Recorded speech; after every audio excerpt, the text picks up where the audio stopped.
દેશમાં 2019નું લોકસભાનું પરિણામ આવ્યું. ભારતીય જનતા પાર્ટીની સુનામી આવી. 300 પાર લોકસભા બેઠકો જઈ રહી હોય ત્યારે બનારસ સિવાય બીજી કોઈ બેઠકનું મહત્વ હોઈ શકે?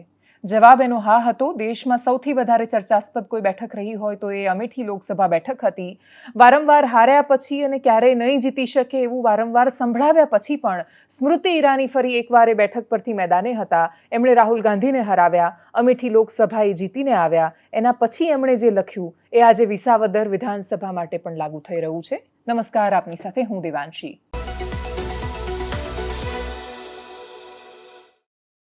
એમણે લખ્યું હતું, कौन कहता है आसमान में सुराख नहीं होता, एक पत्थर तो तबीयत से उछालो यारो. અમેઠીમાં રાહુલ ગાંધીની હાર હોય કે પછી વિસાવદરમાં ભારતીય જનતા પાર્ટીની સંપૂર્ણ શક્તિની સામે, સંપૂર્ણ સત્તાની સામે, પોલીસના ઉપયોગ અને દુરુપયોગની સામે, તંત્રના ઉપયોગ અને દુરુપયોગની સામે, કિરીટ પટેલના પૈસાની સામે, કિરીટ પટેલની સંગઠનની તાકાતની સામે, ભારતીય જનતા પાર્ટીની કાર્યકર્તાની બૂથ મેનેજમેન્ટની તાકાત સામે, આખું મંત્રીમંડળ નીચે ઉતર્યા પછી, સંપૂર્ણ સત્તાનો ઉપયોગ દુરુપયોગ કર્યા પછી વિસાવદરથી આમ આદમી પાર્ટીના ઉમેદવાર તરીકે ગોપાલ ઇટાલિયાનું ચૂંટાઈને આવવું એ વાત સાબિત કરે છે કે તમે જો જનૂનથી લડો છો અને વિસાવદર જેવી જનતા મળે છે તો તમે ગુજરાત રાજ્યમાં રહીને ભારતીય જનતા પાર્ટીને પણ હરાવી શકો છો. આ વિસાવદરમાં ગોપાલ ઇટાલિયાની પર્સનલ જીત પણ ખૂબ વધારે છે. ગોપાલ ઇટાલિયા રાજનીતિની શરૂઆત ક્યાંથી? કોન્સ્ટેબલ હતા, પાટીદાર આંદોલન વખતે ચર્ચામાં આવ્યા. ચર્ચામાં આવવાની એમની જે શરૂઆત છે એ બહુ જ મેચ્યોર નહોતી રહી. ગૃહમંત્રી પર જોડું ફેંક્યું એમણે, ચપ્પલ ફેંક્યા એટલે બૂટ ફેંક્યું. ગૃહમંત્રી એ વખતે પ્રદીપસિંહ જાડેજા હતા, એમના પર ચપ્પલ ફેંક્યું ને ચર્ચામાં આવ્યા ગોપાલ ઇટાલિયા. એના પછી એ ચર્ચામાં આવ્યા પોતાના ધર્મ વિરોધી અને ખાસા બધા સંપ્રદાયો વિરોધી, જાતિ વિરોધી પોતાના ભાષણો અને વક્તવ્યો માટે. એના પછી એ આમ આદમી પાર્ટીમાં જોડાયા. આમ આદમી પાર્ટીમાં જોડાયા અને પછી પ્રદેશના અધ્યક્ષ બન્યા. સુરતમાં કોર્પોરેશનની ચૂંટણી લડવાની વાત હોય કે પછી ખૂબ અચાનક જ આમ આદમી પાર્ટીમાં આક્રમકતા અને જોશ ભરવાની વાત હોય, ગોપાલ ઇટાલિયા 2022માં કતારગામથી સુરતમાંથી ચૂંટણી પણ લડ્યા, હાર્યા પણ ખરા. હાર્યા પછી એમનું પ્રદેશ અધ્યક્ષનું પદ પણ ગયું. એમને સંતોષ માટે મહારાષ્ટ્રના પ્રભારી અને બાકીના બધા પદ આપવામાં આવ્યા, પણ એ પદ ઈસુદાન ગઢવીના ફાળે ગયું. અને આ દરમિયાનનો જે સમય હતો એમાં જાણે સાવરણાની એક એક સળી કાઢીને વિખેરાઈ હોય, એના ટુકડા ચારેય બાજુ ઉડ્યા હોય.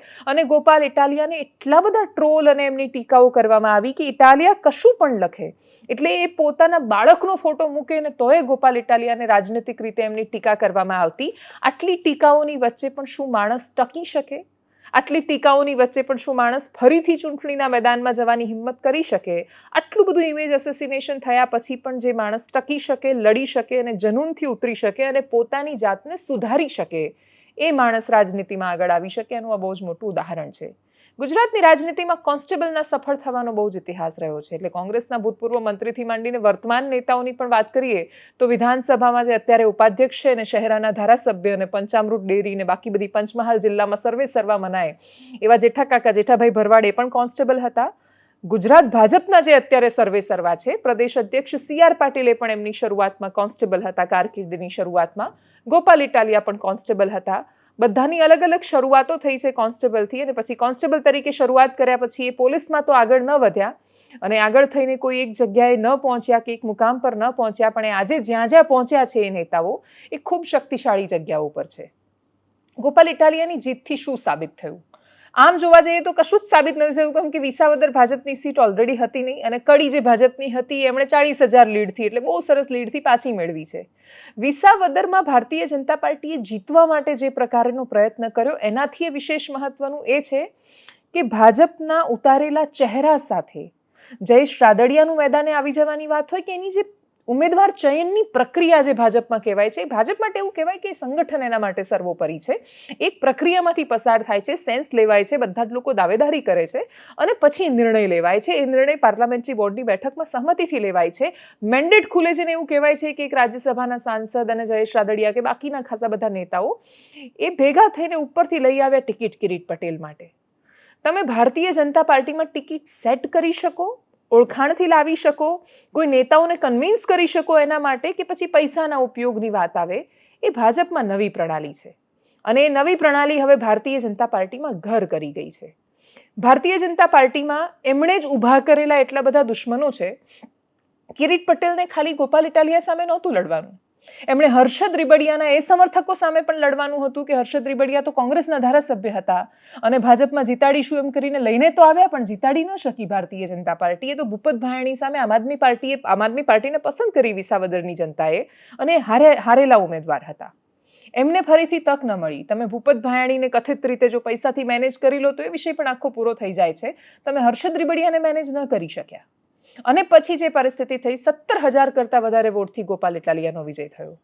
ગોપાલ ઇટાલિયાના વિજયથી આમ જોવા જઈએ તો શું ફરક પડે? તમારી પાસે 161-62 જેટલા ધારાસભ્યો હોય, આખી વિધાનસભામાં તમારી પાસે એટલી બધી સત્તા છે, અમાપ સત્તા છે, તો તમે શું કરવાના? તો શું કરવાના એનો જવાબ એ છે કે એ કરવાના જે ચૈતર વસાવા કરે છે, એ કરવાના જે અનંત પટેલ કરે છે, એ કરવાના જે જિગ્નેશ મેવાણી કરે છે, એ કરવાના જે હેમંત ખવા કરે છે, એ કરવાના જે ઉમેશ મકવાણા કરે છે, એ કરવાના જે હવે ગોપાલ ઇટાલિયા કરશે. ગોપાલ ઇટાલિયા અને હર્ષ સંઘવી એક જ ગૃહમાં સામસામે હશે અને જ્યારે સવાલ જવાબ થશે ત્યારે એ વાર્તાલાપો કેવા હશે?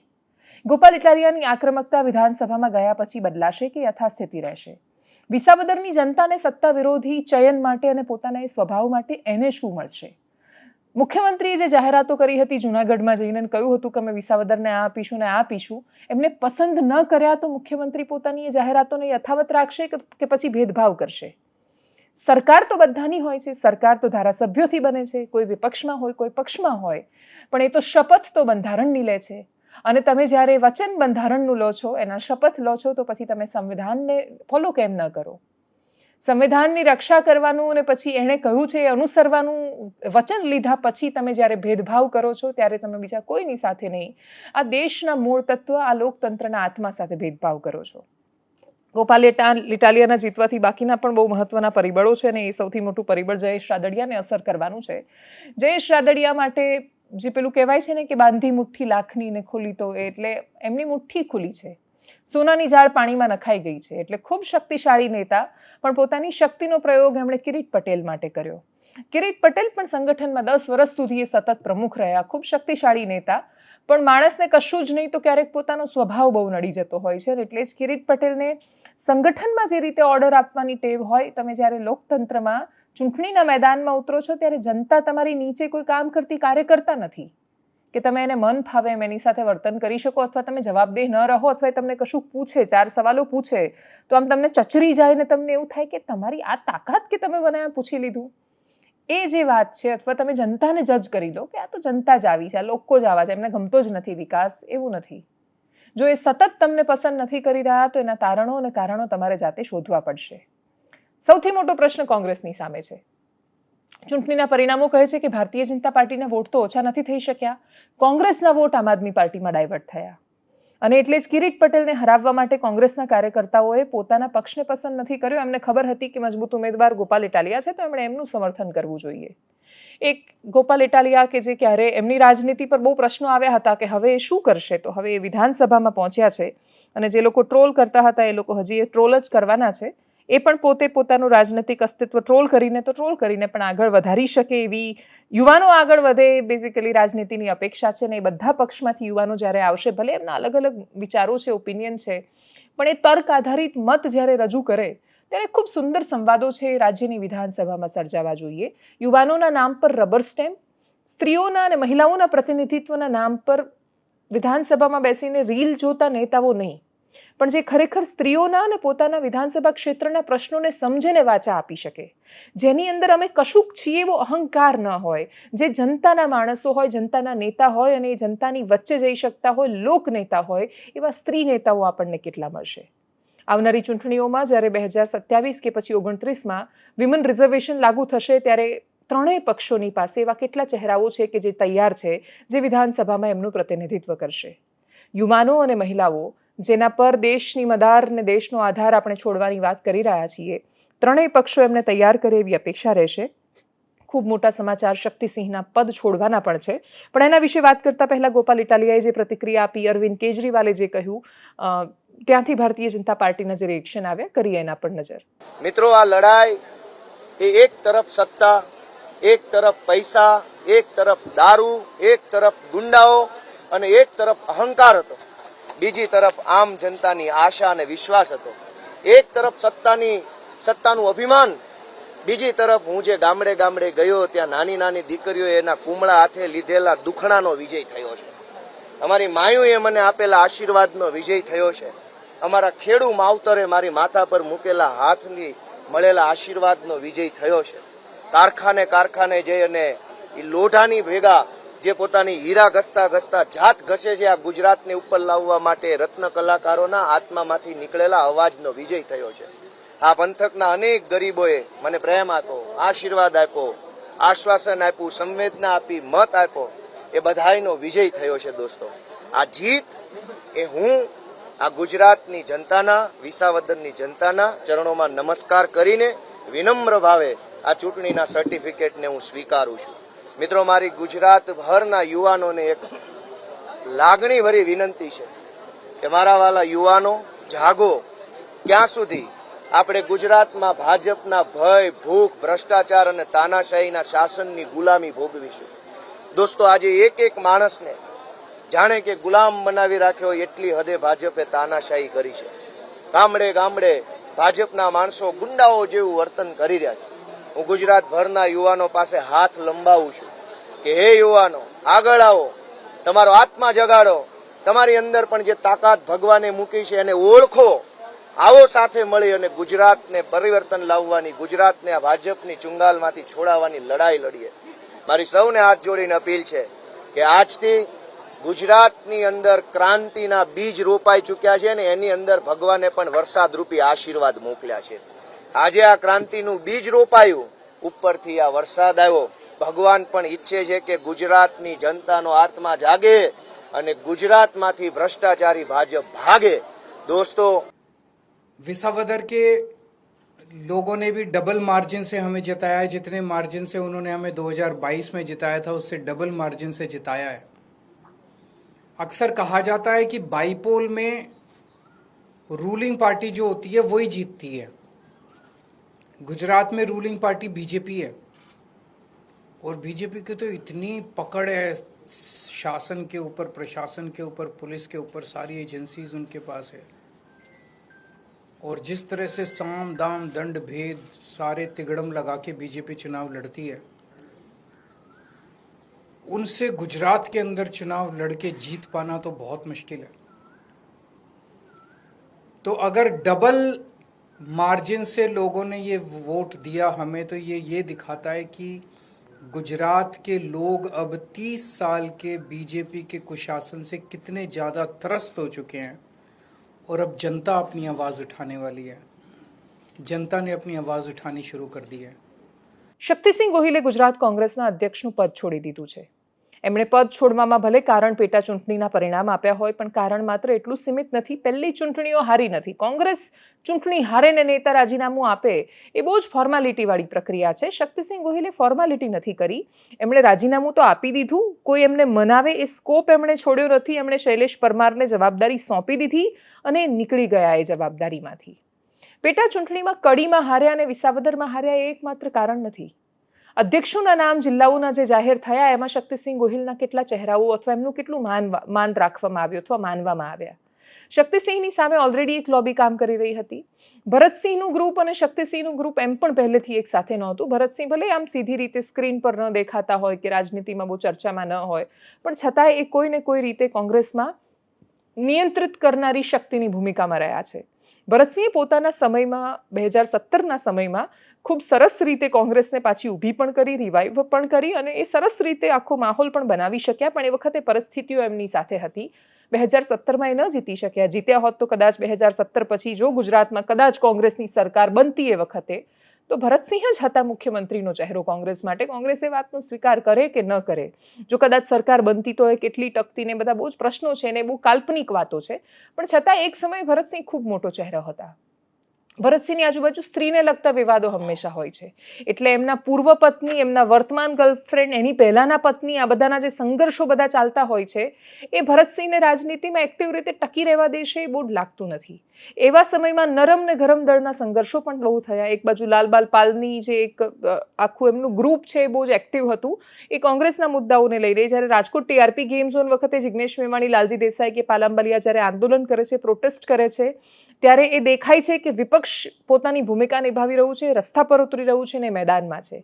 પણ બીજી બાજુ એ જ ગ્રુપનો આક્રોશ કે જિગ્નેશ મેવાણીએ જે અમરેલી દલિત હત્યાકાંડમાં જે વાત કરી કે એના પછી જે સતત વાત કરી, એમાં એમણે કહ્યું કે એમનો તો ગુસ્સો કોંગ્રેસના નેતાઓની સામે છે અને એ કોંગ્રેસના નેતાઓમાં જે અમરેલી કોંગ્રેસ કે ભાવનગર કોંગ્રેસની વાત કરી રહ્યા હતા, તો એ તો શક્તિસિંહ ગોહિલ કે પરેશ ધાનાણી જેવા નેતાઓ હતા. એ નેતાઓનું પણ ખાસું એવું ચાલ્યું છે, એ પણ સ્પષ્ટ રીતે દેખાઈ આવે છે. શક્તિસિંહ ગોહિલે શું કહ્યું પદ છોડતી વખતે, સાંભળીએ એમને. કડી અને વિસાવદર બંને ચૂંટણીઓ ખૂબ મહેનતથી લડાઈ, એનો યશ મારા કાર્યકર્તાઓને છે. પરિણામ નથી આવી શક્યું એની જવાબદારીનો મેં સ્વીકાર કર્યો છે અને મેં થોડા સમય પહેલા જ અમારા ઓલ ઇન્ડિયા કોંગ્રેસ કમિટીના પ્રેસિડેન્ટને મારું રાજીનામું મોકલી આપ્યું છે કે પરિણામ નથી આવી શક્યું એની જવાબદારીનો હું સ્વીકાર કરું છું. અને આજે જ અત્યારે જ આ પ્રદેશ કોંગ્રેસ પ્રમુખ તરીકેની આપની સાથે આ છેલ્લી મારી પ્રેસ કોન્ફરન્સ છે. અમારા સંગઠનના મહામંત્રી અને ડેપ્યુટી લીડર સીએલપી શૈલેષભાઈ પરમારને મારી જવાબદારીઓ જ્યાં સુધી એઆઈસીસી નક્કી ન કરે નવા પ્રમુખની જવાબદારી કોને આપવાની એ નક્કી ન થાય ત્યાં સુધી જે કે રોજબરોજનું કામકાજ છે એ જોવા માટે મારો આજથી જવાબદારીનો ભાર એ શૈલેષભાઈ પરમારને સુપ્રત કરું છું, જે મેં અમારા હાઈકમાન્ડને પણ જણાવી દીધું છે કે રાજીનામું આપવું ને પછી મંજૂર થાય ત્યાં સુધી રાહ જોવું, પછી કોઈ ના પાડે કોઈ મનાવે એની હું મોરલ રિસ્પોન્સિબિલિટીનો સ્વીકાર કરું છું અને એટલે અત્યારથી જ મારા કાર્યભારનો પદત્યાગ કરું છું આજથી. અને છેલ્લી વાત કડીમાં કિલ્લોલની જે ભારતીય જનતા પાર્ટીનો સામે આવ્યો. ભારતીય જનતા પાર્ટીને વિસાવદરમાં મળ્યું ઠનઠન ગોપાલ, પણ સામે કડીમાં મળ્યો બહુ જ મોટો કિલ્લોલ. સારી એવી લીડની સાથે, બહુમતીની સાથે કડીમાં ભારતીય જનતા પાર્ટી જીતી શકી. આ જીત બહુ અપેક્ષિત હતી. કોંગ્રેસે ખૂબ મહેનત કરી હોવા છતાં, ગિનીબેન ઠાકોર અને બળદેવજી ઠાકોરે આખી ચૂંટણી પોતાના હાથમાં લીધી હોવા છતાં, બળદેવજી ઠાકોરને મહેસાણા જિલ્લા પ્રમુખની ફરી એકવાર જવાબદારી સોંપાઈ હોવા છતાં એમના ગામોમાં પણ કે એમના સસરાના કે બાકીના કોઈ સંબંધીઓના ગામોમાં પણ લીડ નથી નીકળી શકી. લીડ જવા દો, ભારતીય જનતા પાર્ટીને થોડા વોટ વધારે મળ્યા છે. આ સ્થિતિમાં કોંગ્રેસ માટે શું એ ફરી એકવાર વિચાર કરવાનો સમય નથી કે એમના કયા એવા નેતા હતા? શું એમના દલિત નેતાઓ એમની સાથે હતા? જિગ્નેશ મેવાણીનો તો ફોટો આમ આદમી પાર્ટીના નેતા સાથે વાયરલ થયો અને પછી એમણે સ્પષ્ટતા પણ આપી, પણ એના પછી એ એસસી મતદારો છે એને આકર્ષી નથી શકાયું. અને એટલે જ એક સમય એવું કહેવાતું કે દલિત વોટ બેંક એ કોંગ્રેસની વોટ બેંક છે. દલિત અને આદિવાસી એ બંને વોટ બેંકમાં બહુ જ મોટી ફૂટ પડી છે અને ભારતીય જનતા પાર્ટી એ પોતાના પક્ષનું ઓબીસીકરણ કરવામાં અને પછી ધીરે ધીરે હવે એસસી એસટીકરણ કરવામાં ખૂબ સફળ થઈ રહી છે. આવા સમયમાં આ પડકાર જેના અસ્તિત્વ પર છે સૌથી વધારે, એ કોંગ્રેસના અસ્તિત્વ પર રહેવાનો છે. કડીમાંથી ભારતીય જનતા પાર્ટીની જે પ્રતિક્રિયાઓ અને ઉજવણીના દ્રશ્યો સામે આવ્યા, કરીએ એના પર નજર.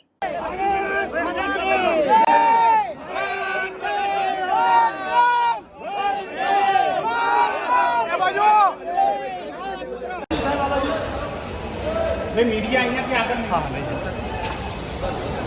સાહેબ